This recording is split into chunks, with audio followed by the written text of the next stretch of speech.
Ladies and gentlemen, I think as I'm used to calling him the CEO of WEF, has mentioned that I think there are a number of fundamental issues that we need to be able to recognize in order to be able to bring Marist up to where it was. A lot of people still talk about what Marist used to be and how Marist is not what it was and what can we do to bring it up to what it was. I think the fact of the matter is, of course, the circumstances of the country is very different to what it was. Today, as I mentioned last night at this gathering, 69.4% of the entire Fijian population is below the age of 40. So essentially, all of you are in the minority. Those of you who are over 40, including myself, we are in the minority. This is why, for example, when we had these budget consultations, which we started last year, we actually go out to the universities and go to the high schools to actually hear from these young people, because they are the majority, as to what they want. What are the issues that are facing them? What are their aspirations? Because essentially, in a very short period of time, these people will occupy the space that you may have occupied just only a few years ago, or you're currently occupying, or spaces that we are occupying. So we need to be able to understand that. We need to be able to also understand that when Marist was in its heyday, there were far less few schools in Fiji. We also need to be able to understand that today we have free education. No parent now at the beginning of the year has to fork out school fees. It's an enormous shift in the education sector. I have literally thousands of people who have said to me, I wish we had it in our time, because I used to do really well in school, but my father or my parents could not afford to send me to university, and today, I'm a mechanic or I'm doing whatever I'm doing.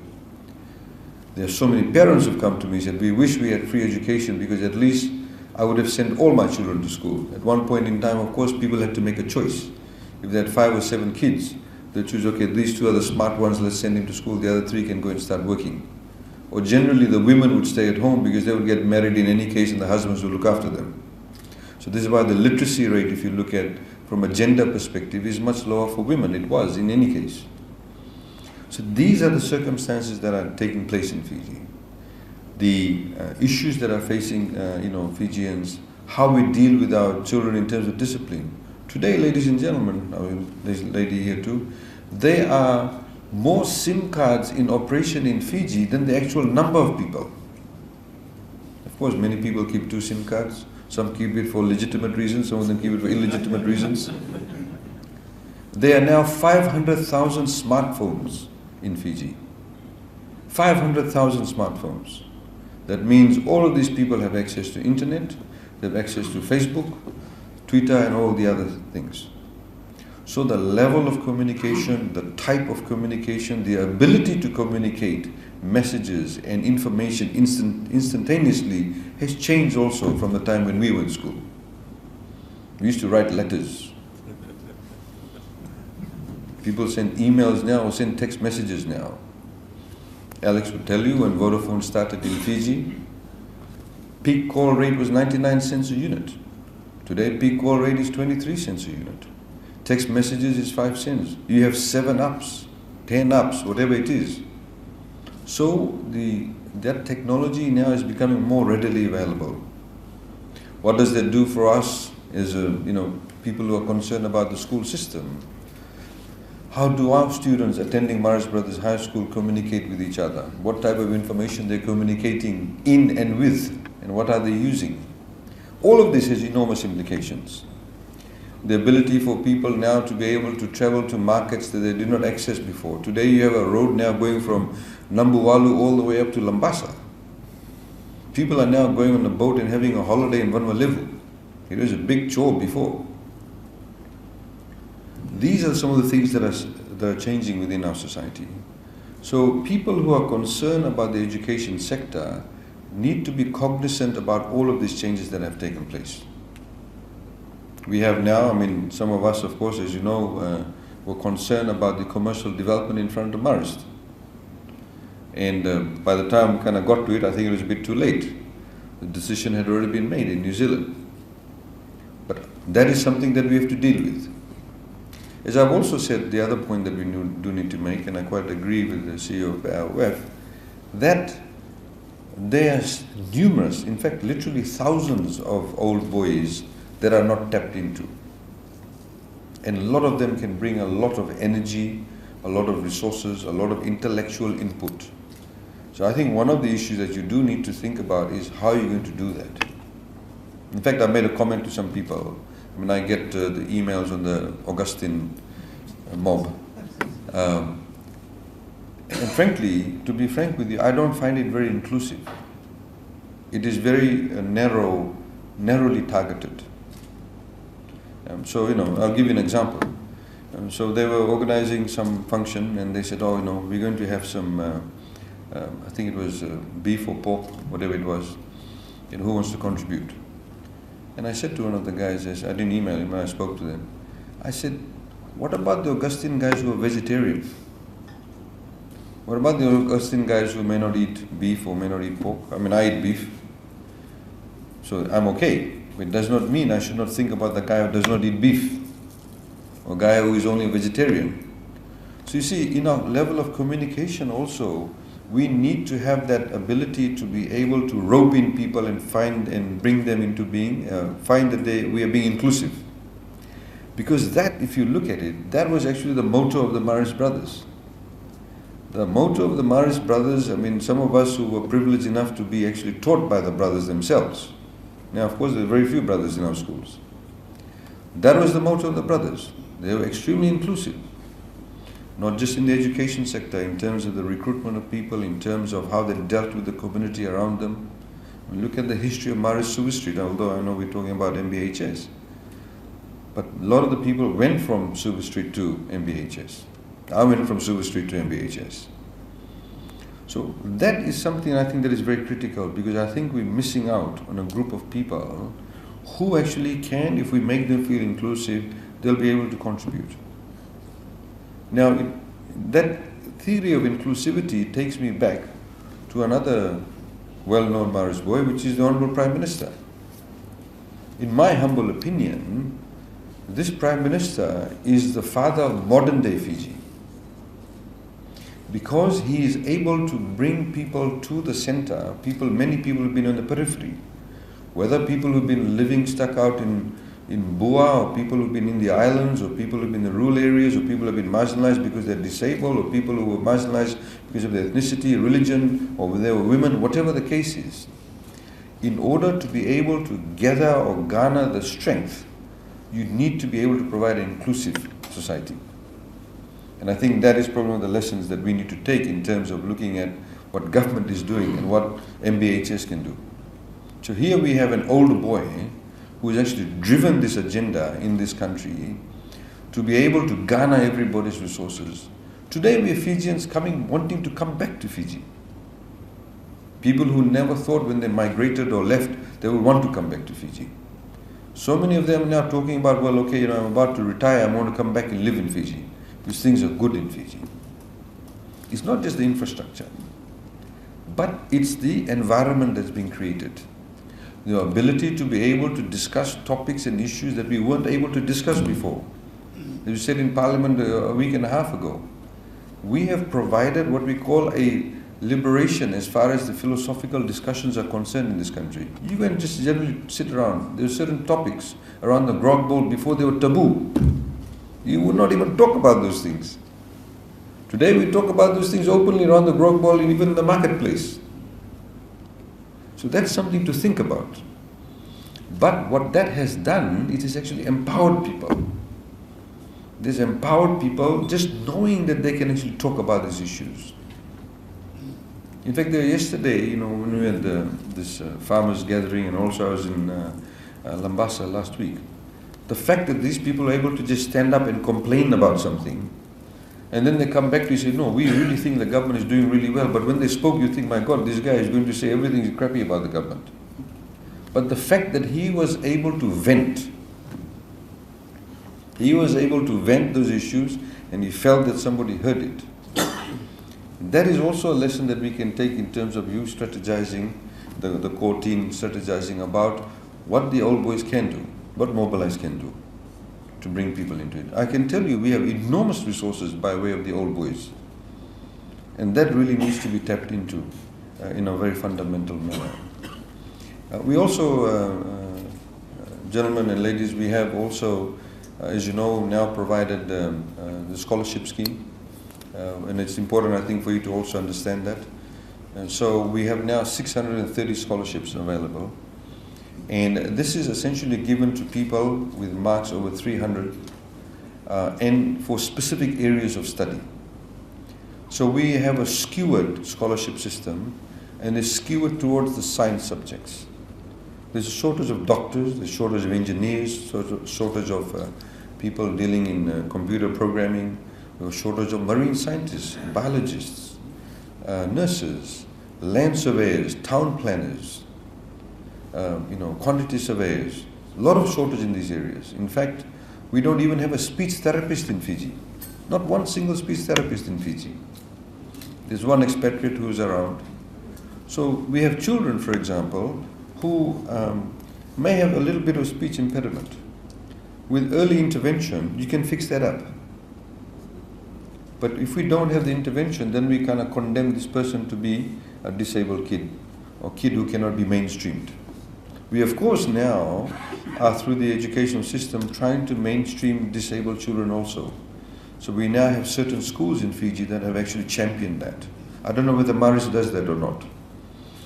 Now, there are certain schools, a couple of schools in Lautoka, where they have now taken children, who are on wheelchairs or who have certain particular physical disability, but they can go to school. Traditionally, they would not go to mainstream school.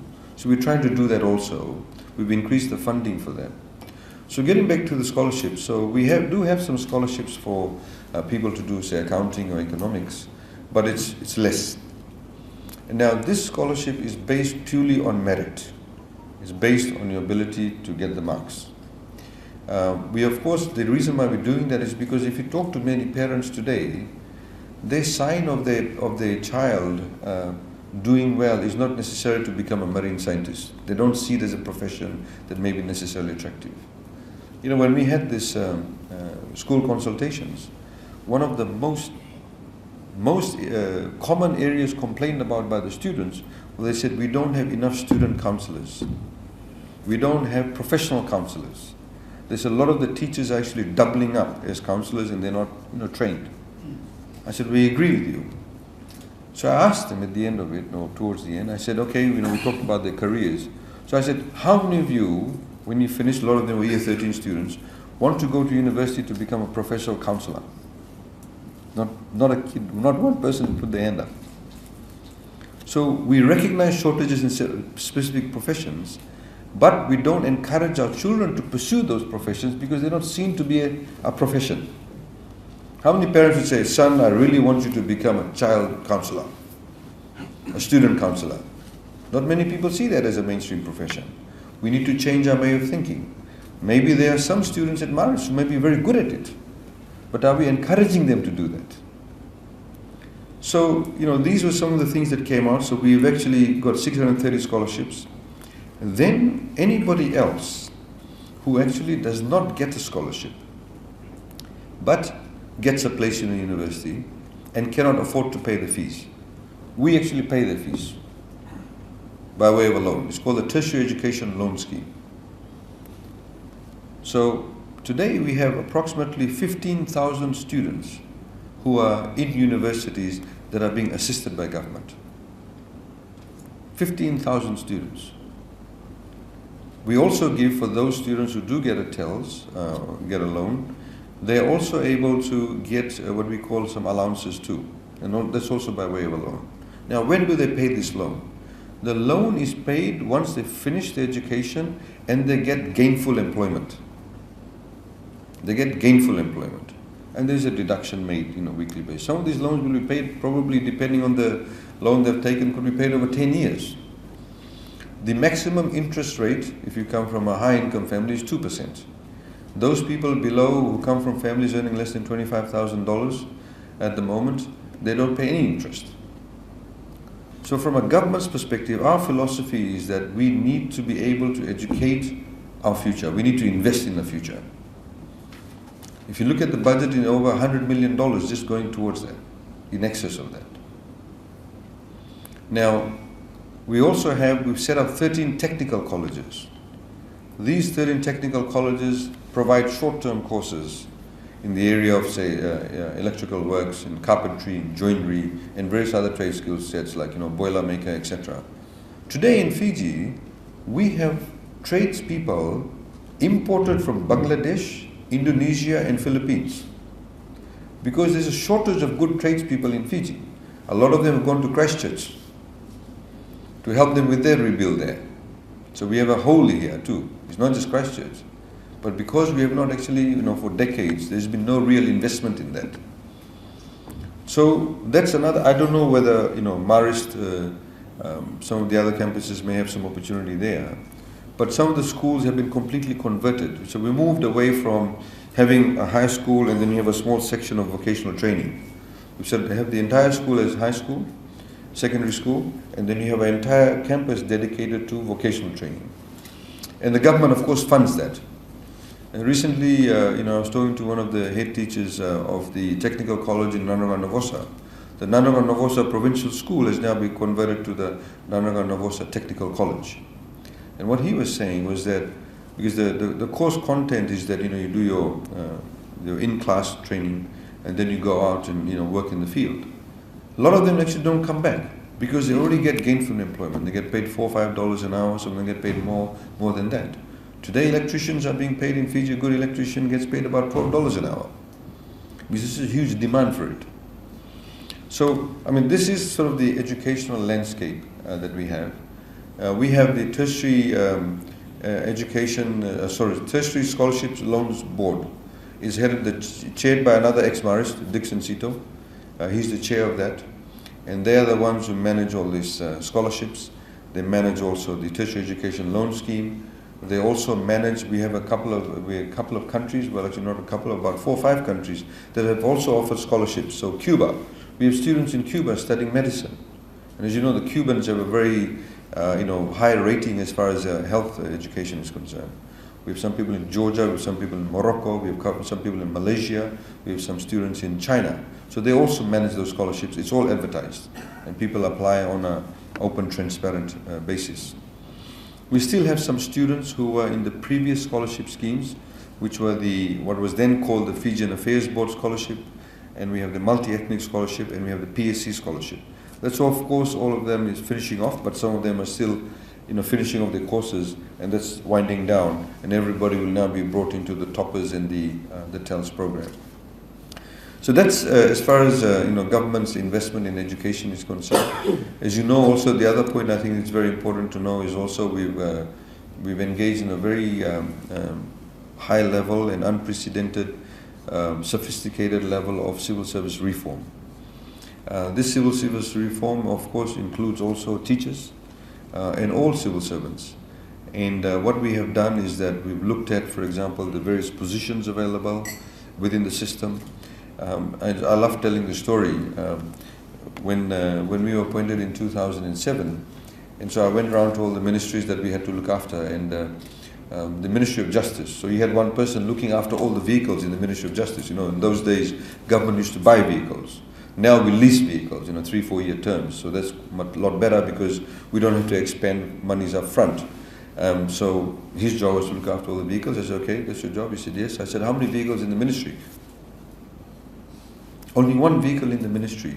And his job was to look after that one vehicle. You see, because the old system. In the old system, when you bought vehicles, you need to have somebody to look after it. Make sure it goes servicing on time and does all of that. If there's any repairs, they attend to that. So while the situation changed on the ground, the system still maintained those positions. We still have typists, but we don't use typewriters anymore. A lot of people do their own typing. So this civil service reform actually looked at that. We also then did a market-based assessment comparing civil service salaries with what they offer in the market. And one of the things is, as we've said in Parliament also, that we found that the civil servants were actually paid a lot higher at the intake level salary compared to the private sector. So the private sector would start off here, the civil servants would start off here. As the years went by, The private sector salary went up and the civil service salary went down.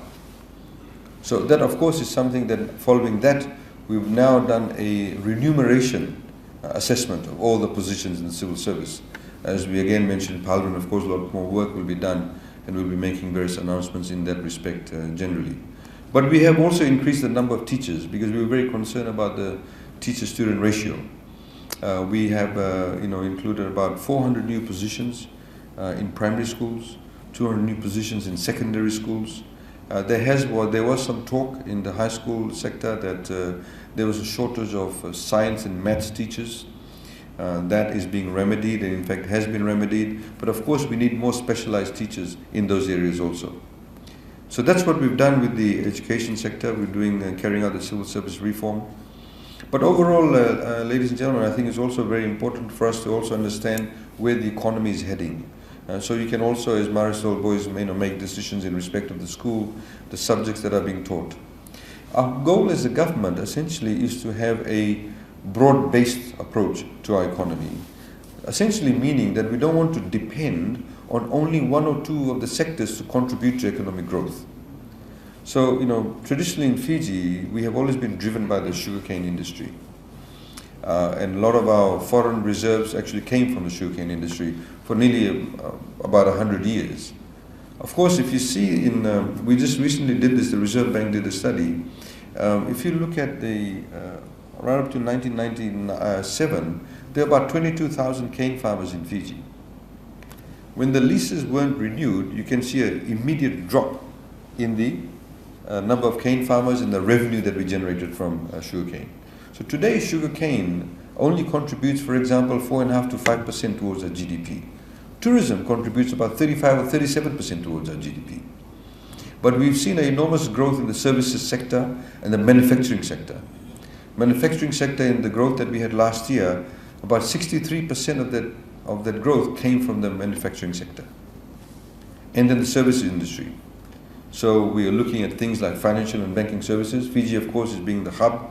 We now, as I say, we fly to every single continent that rims the Pacific Ocean except South America. So we now fly twice a week to San Francisco. We hope to get that up. We fly 6 or 7 times a week to LA. We fly 5 times a week to Hong Kong. We fly twice a week to Singapore. And of course, we have daily doubles to Sydney and various other places, including Melbourne, Brisbane. We're starting direct flights to Adelaide next month, actually this month. And of course, we fly to New Zealand. That actually has created a hub status for Fiji.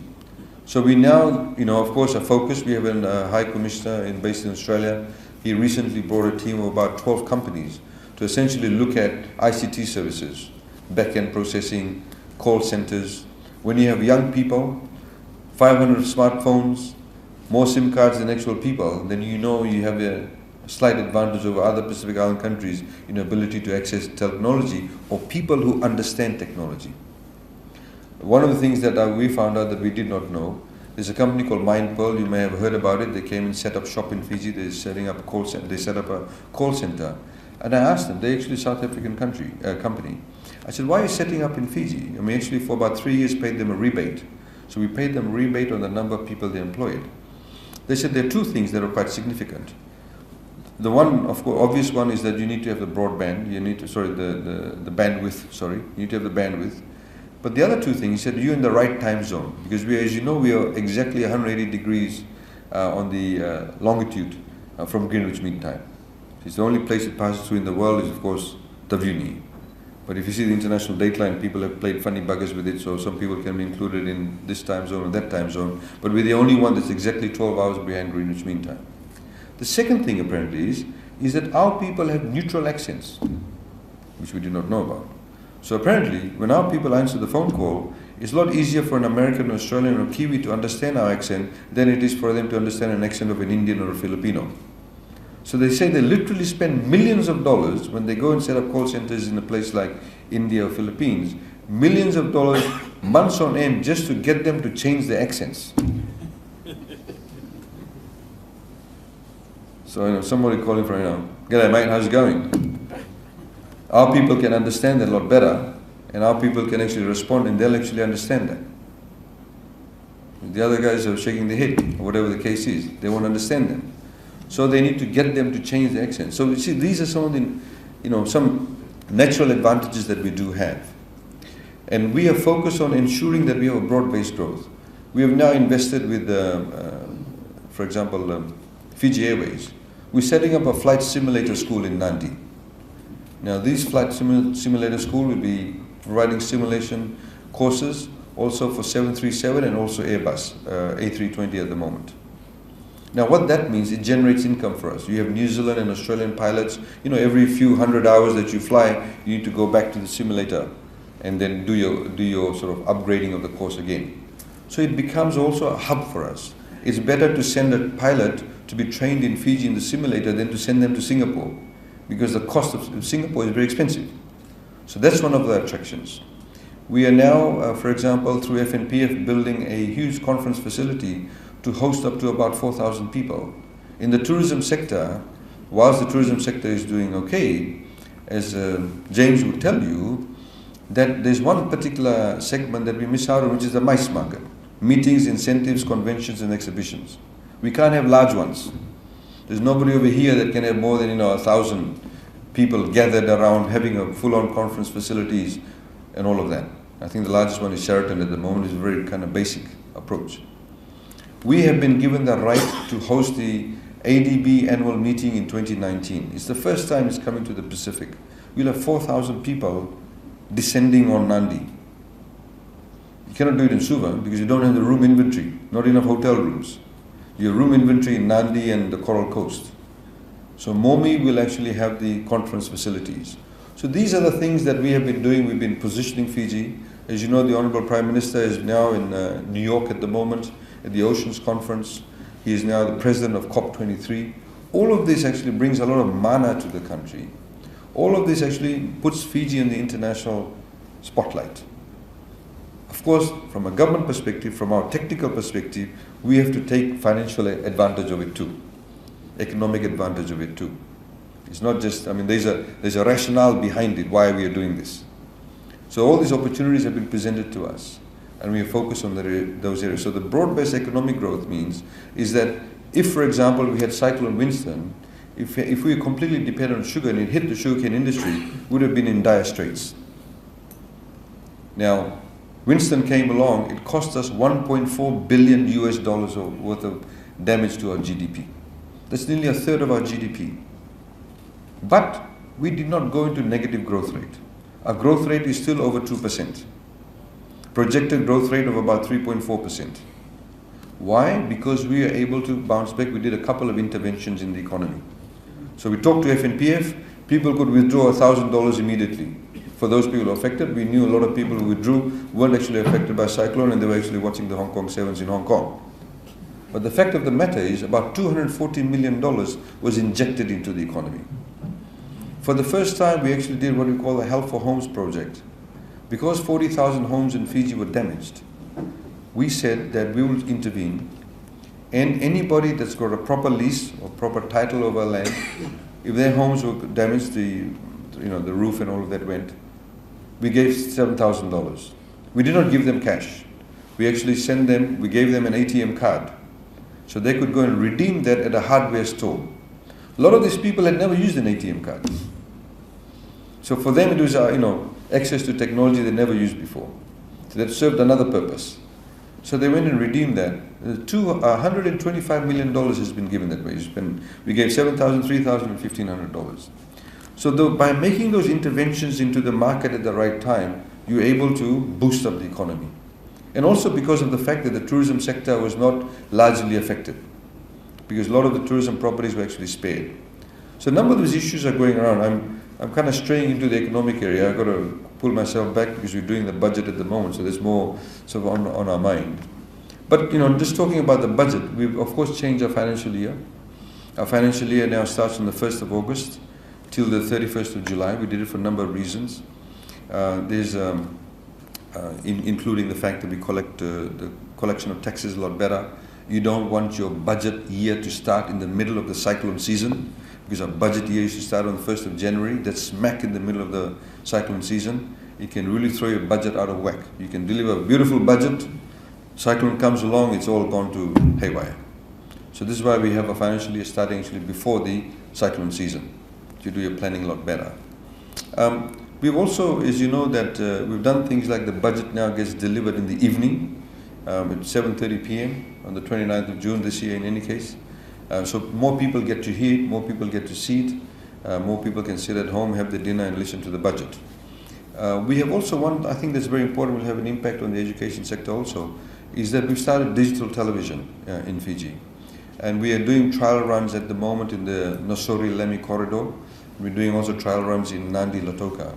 And we've given a deadline that by December of this year, every single household will be able to access digital television, even places that did not have access to television. And all of this is free to air. So at the moment, if you have those set-top boxes, you can tune into 5 different channels, which is free to air. So people in Kandavu, in Lau, in the inner valleys of the Nandari Vatu will be able to access this, because what we're doing, we're having a 2-pronged approach. One is, of course, the terrestrial access, which is through your the set-top boxes, etc. But the other one, of course, is that we're now going to use satellite technology, because it's very difficult to get into those areas. So we'll be using satellite technology, so all those people in the outer islands, in the inner valleys of Vitilevu and Vanulevu will be able to access that. What it does also gives us the opportunity to have more channels. So the Minister of Education is already talking about an educational channel. So we again, in terms of accessibility, in terms of the curriculum, we want to be able to roll out a lot more in terms of that respect. So I've given you a snapshot in respect of what we have done. I don't want to bore you with a very long speech, but I just wanted to, bring to your attention some of the key features, what's happening in Fiji, what are the changes that are taking place in the civil service, what's happening overall in the economy, what are some of the issues and challenges, what are some of the areas in which we have shortages in. Of course, as you know, we have a massive rollout of infrastructure. The CEO of Water Authority will tell you they receive over $300 million a year now in water. It's an enormous amount of money. Roads is getting over $500 million. Enormous amount of money. So is electricity. Before in Fiji, if you lived in an isolated area and you wanted to be connected to the electricity grid, if you had 20 homes, all of you had to contribute before they come and connect electricity. So sometimes 10 out of the 20 homes may give the money, the other 10 don't give, your money lies to waste. We've returned all that money, and now people don't have to make a contribution, we simply connect you. Of course, there's a long list of people who want to be connected. So there's a lot of issues that we've sort of addressed in a very fundamental manner in terms of infrastructure. Of course, the other issues in terms of which I have not talked very much about, but in terms of the relationships that we are building internationally, in particular driven by the Honourable Prime Minister. We have the presidency of COP23. He's also the president of the Oceans Conference. As we speak, they're having the sessions at the moment. And so all of this is actually positioning Fiji quite well. We have a very strong national carrier. We believe that the national carrier needs to be protected. It's a very simple reason. The reason why we say that is because if you are heavily dependent on your tourism sector to contribute towards the GDP, and majority of the tourists who arrive in Fiji come by plane, and of that 70% of them come on Fiji Airways, can you imagine what will happen if we don't have Fiji Airways? So every time there's a cyclone or some situation, the only airline that flies in and out of Fiji is Fiji Airways. All the others pull back because it's not their country. So it's very important for us to be able to significantly target those areas that we are focused on. And overall, of course, as I highlighted to you, was the education sector. I hope that we can contribute in that regards. But more importantly, ladies and gentlemen, I think as Marist Brothers, given the motto we had, and certainly that's what we were taught when we were Marist, the whole ability to be able to include the community, include the old boys, and include the nation as a whole, and to be able to make the contribution. And I think symbolically, I think it's very powerful that you have a ex-Marist old boy in the form of the Prime Minister who's actually driving this change and agenda, which I think we should be very proud of, and of course gain a lot of impetus from that. Thank you very much, and I wish you all the best in deliberations. Vinaka.